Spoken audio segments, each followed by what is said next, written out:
Chapter 6 Dumpley's Doubts. A grand tree grew in the center of the cafeteria kitchen. Its branches spread across the domed ceiling, basking in the sunlight. Racks of copper pans and cooking utensils hung from the walls. Pots of soup simmered on the stove. And bread turned golden brown in the large stone hearth. Cooking for the students and staff at Ever After High wasn't an easy feat because there were so many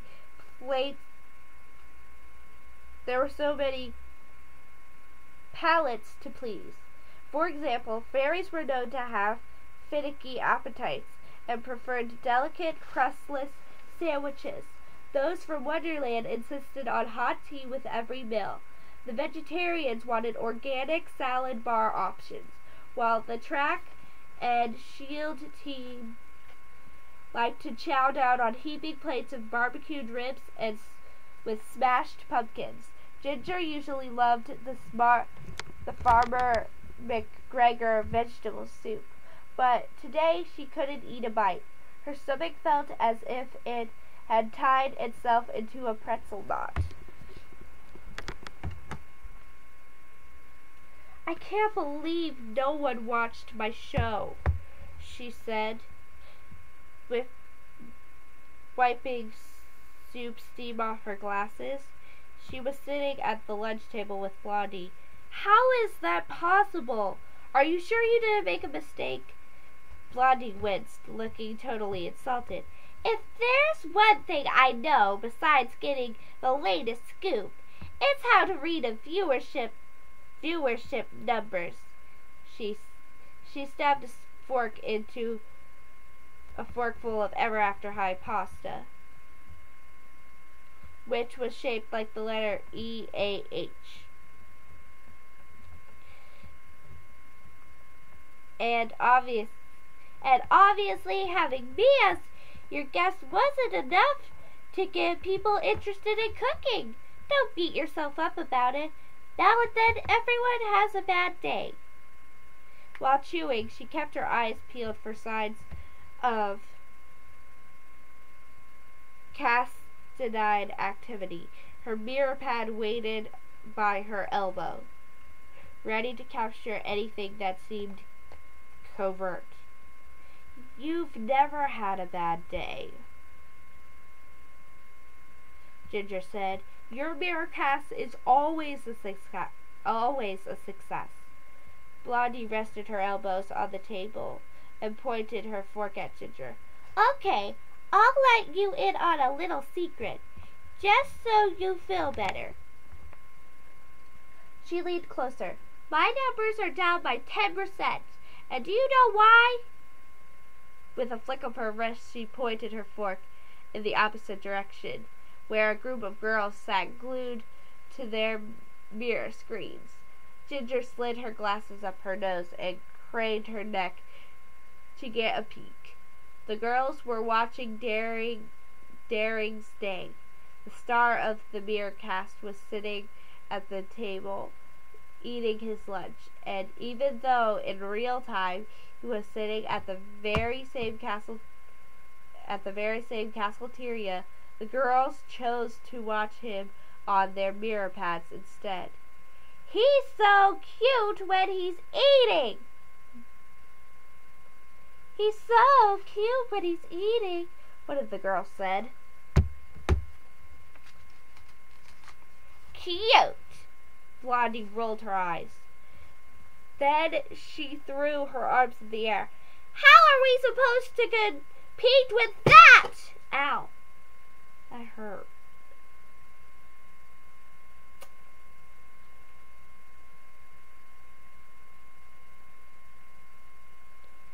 An E and an A flew off her fork. Ginger had no idea how to compete with cute. "Why is watching Daring eat an apple more exciting than learning how to make spelly donuts?" she grumbled. Blondie stabbed another fork with pasta. I'll tell you why. Because Daring comes from one of the most prejudiced families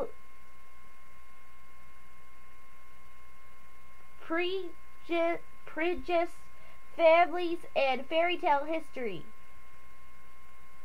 Everyone wants to know how the other half lives. She glanced across the room. Daring sat with a group of royals, which included Hopper, who had apparently recovered from his morning stomachache. Many of the royals wore crowns, the symbol of their elite status. Blondie liked to call herself a royal, but many questioned this. There was no solid proof that her mother, Goldilocks, was a princess, but Blondie insisted her. Ginger didn't judge her for trying to fit in. Blondie retied her hair ribbon, which had begun to droop.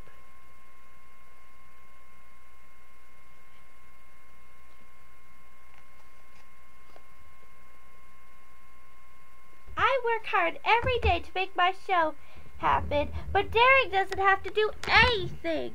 The camera simply follows him around. It's so unfair. Totally unfair.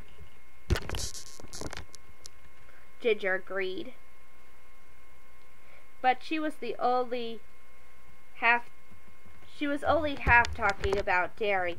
She couldn't help but notice that Hopper kept glancing down the royals' table at Briar.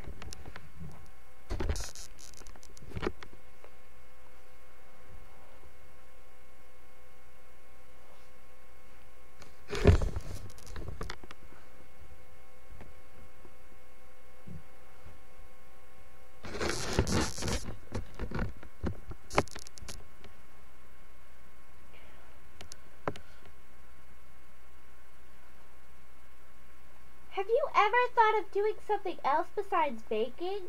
Blondie asked. Huh?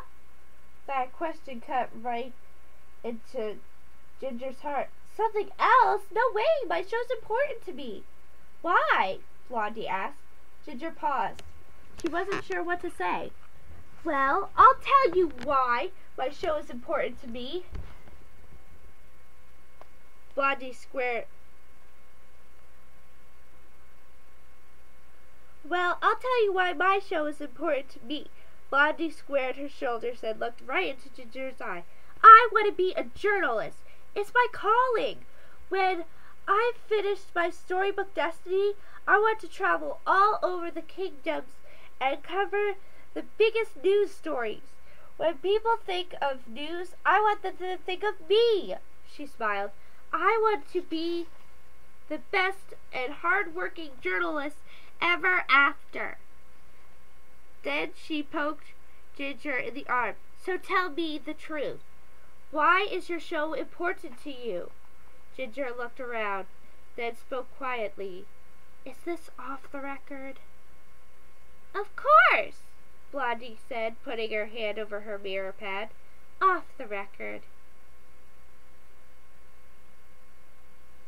Well, I want to be the best and hard-working chef ever after. And when people think of delicious treats, I want them to think of me.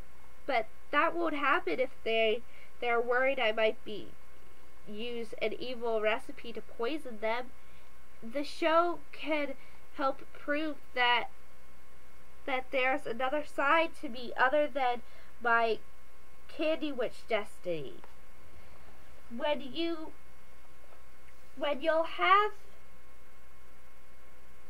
you'll have to figure out how to get more viewers, Blondie said. And I'll help. We should stick together. Blondie looked over at the Daring Fan Club and scowled. How can they still be watching him eat? Ginger stirred her soup. It was nice of Blondie to offer to help with Spell's kitchen. It seemed that their Miracast shows had given the girls a common bond. Blondie's blue eyes suddenly widened, and she bolted to her feet. Does it look like Apple's sharing a secret? Ooh, I'd better get over there. She grabbed her mirror pad and dashed away. As Ginger watched Blondie do her thing, she felt a pang of jealousy. Blondie was a natural, and though Ginger was confident in her cooking skills, she didn't have the slightest idea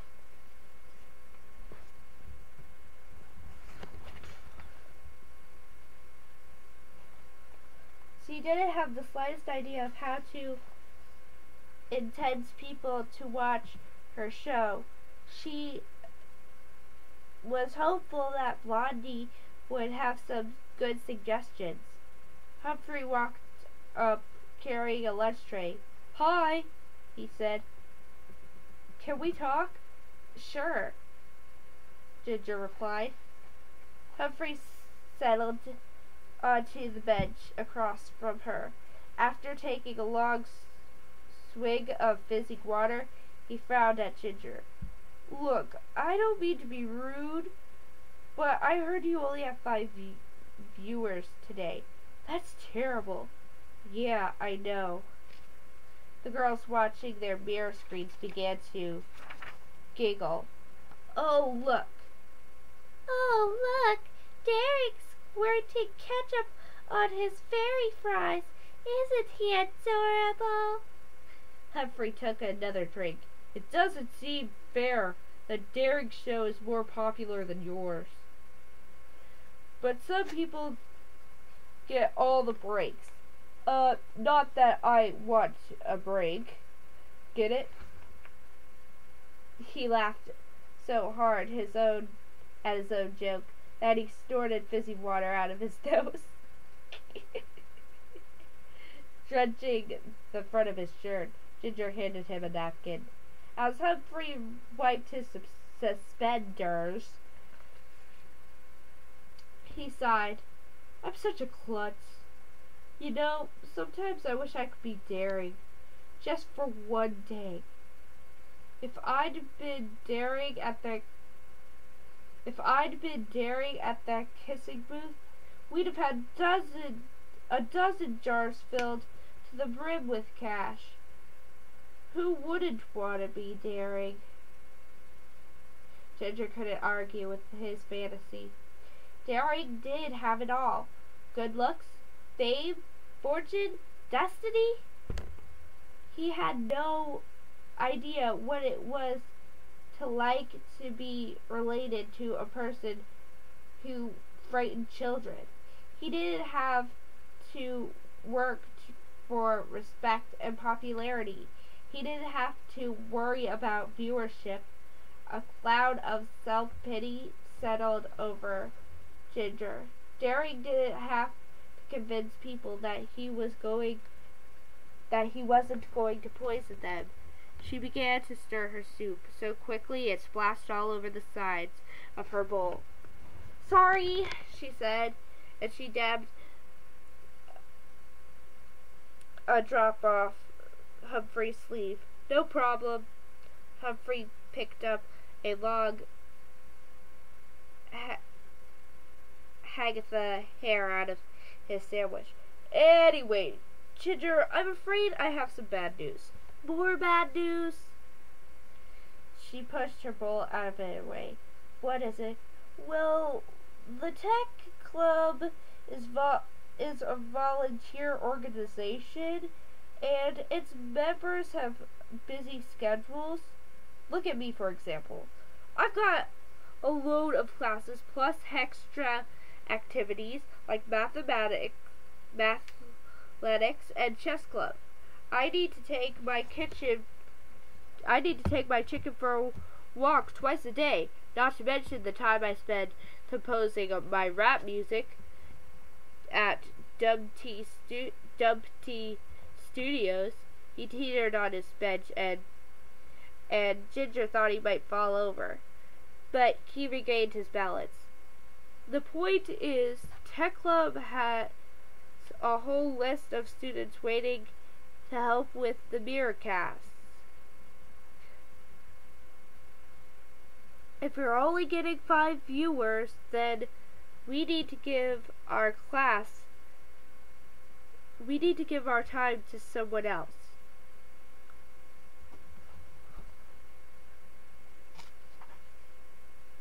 Ginger couldn't believe what she was hearing. You're quitting? But I can't do my show without the tech club. It's a team effort. Quitting's not exactly the right word. Humphrey scratched his head. We just need to be fair. It doesn't make much sense for us to work on a show that no one's watching. Blondie appeared right next to the table. She had suddenly sprouted fairy wings and flown across the room. I smell a scoop, she said, holding out her mirror pad and recording light glowing red. What's going on?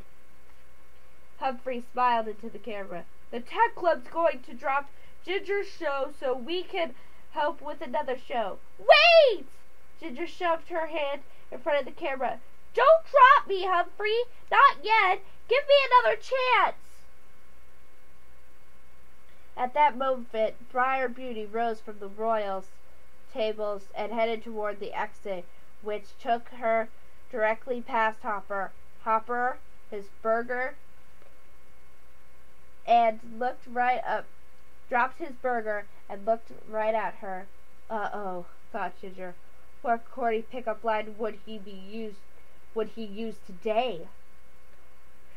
Hey, Briar, he called after clearing his throat. If I could rearrange the alphabet, I'd put you and I closer together. Briar stopped walking. Hate to break it to you, Hopper, but I've heard that one before. She yawned. Yeah, well, my doctor says I need more vitamin B. He wagged his eyebrows. Ha ha, ha ha, very funny. She slid her crown glasses up her forehead and looked directly at him. That momentary glance worked like a magic spell. The blush that spread across Hopper's face was as Red Riding Hood's cape. Poof. Hopper the frog fell into the royals' table and landing right on Daring's plate up to his eyes and up to his green ankles in ketchup. He watched as Briar walked away. Oh, how my heart beats like a caged beast, he said in his malevolent frog voice. If only I could summon the courage to ask her on a date, but alas, one glance from her and I am transformed. He climbed over the fairy flies, then hopped off the table and out of the cafeteria. Tragic, Blondie said. The tragedy Ginger believed was that Hopper never used the pickup lines on her. If only he'd stopped forcing on Briar and noticed a pink-haired girl sitting right across the room. Too bad he can't talk to Briar without becoming a frog, Humphrey said with a shrug. If Hopper were daring for a day, he'd get that girl. He'd get the girl. No problem. A loud slurping sound filled the air as he drank more fizzy water. Ginger reached across the table and grabbed Humphrey's arm. There was a much more important issue to deal with than Hopper's crush on Briar. Please, Humphrey, don't quit. Give me one more chance. I can turn things around. If I get more viewers, will the tech club stay? Humphrey swallowed. Then he shrugged. Yeah, okay, one more chance.